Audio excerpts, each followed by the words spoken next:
واقعی عقل مند خواتین اس بیان کو سنیں گی تو وہ جو مسکنسپشن پیدا کیا جاتا ہے کہ جناب اسلام میں عورتوں کو آزادی نہیں ہے، جناب اسلام میں عورتوں کے لیے گھٹن ہے، اللہ اکبر، ذرا پہلے اسلام سے پہلے کے حالات پڑھو اور اس کے بعد اسلام کے آنے کے بعد عورتوں کو کیا شاندار مقام میرا دین دیتا ہے۔ اللہ کے نبی نے دا بیسٹ لوگوں کی جب مثال بیان کی، بہترین لوگوں کی مثال بیان کی، تو نبی پاک فرماتے ہیں، ترمذی کی حدیث ہے، سب سے بہتر وہ ہے جو اپنے اہل کے لیے بہتر ہو، یعنی اپنی فیملی کے لیے بہتر ہو، اور آقا فرماتے سنو میں تم سب سے زیادہ اپنے اہل کے لیے بہتر ہوں۔ نبی پاک سب سے زیادہ اپنی فیملی کے لیے بہتر۔ نبی پاک علیہ الصلوۃ والسلام سے ایک شخص نے پوچھا، حضور شوہر پر بیوی کا کیا حق ہے؟ تو آپ نے فرمایا جب وہ کھائے یعنی شوہر کھائے تو بیوی کو کھلائے، جب لباس پہنے اسے بھی پہنائے، اس کے چہرے پر نہ مارے، اسے بدصورت نہ کہے، اور اگر سمجھانے کے لیے اس سے علیحدگی کرنی پڑے تو گھر میں ہی علیحدگی کرے۔ اللہ اکبر۔ ایک بار حضرت عمر فاروق رضی اللہ عنہ کی بارگاہ میں، سنیے گا، بڑا دلچسپ واقعہ ہے۔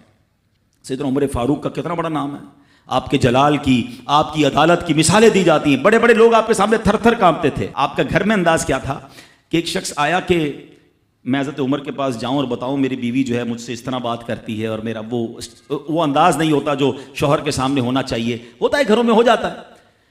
تو حضرت عمر کے دروازے پر پہنچا نا، تو اندر سے اسے سیدنا عمر فاروق رضی اللہ تعالیٰ عنہ کی زوجہ ام کلثوم رضی اللہ تعالیٰ عنہ کی ناراضگی کی عالم میں گفتگو کرتے ہوئے سنا۔ وہ حضرت عمر سے بات کر رہی تھی، تو وہ شوہر سوچنے لگا کہ میں تو اپنی بیوی کی شکایت لے کر آیا تھا، حضرت کے تو گھر کا بھی معاملہ ہی ایسا ہی ہے۔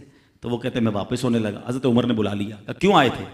تو کہا کہ میں تو حضرت اپنی بیوی کی شکایت کرنے آیا تھا، مگر میں آپ کے دروازے پر آیا، آپ کا بھی معاملہ ہی ایسا ہی ہے، تو میں سمجھ گیا ہم دونوں ایک ہی معاملے میں ہی ہیں۔ اب حضرت عمر نے جو ان کی تربیت فرمائی نا، آپ نے فرمایا میری بیوی کے مجھ پر چند رائٹس ہیں، چند حقوق ہیں، مجھے اس سے چند فائدے حاصل ہوتے ہیں جس کی بنا پر میں اس سے درگزر کرتا ہوں۔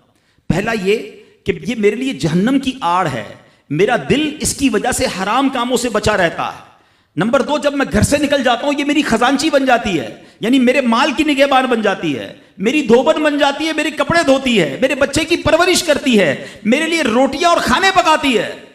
تو وہ شخص کہتا ہے یہ سارے فائدے تو مجھے بھی اپنی بیوی سے حاصل ہیں، تو میں تو کبھی درگزر سے کام نہیں لیتا، وہ مجھے کہتی میں اسے لڑنا شروع کر دیتا ہوں۔ کہتا آج آپ کی بات سے نصیحت مل گئی، اب میں اپنی بیوی کی چھوٹی ماٹی باتوں کو میں بھی درگزر کر دوں گا۔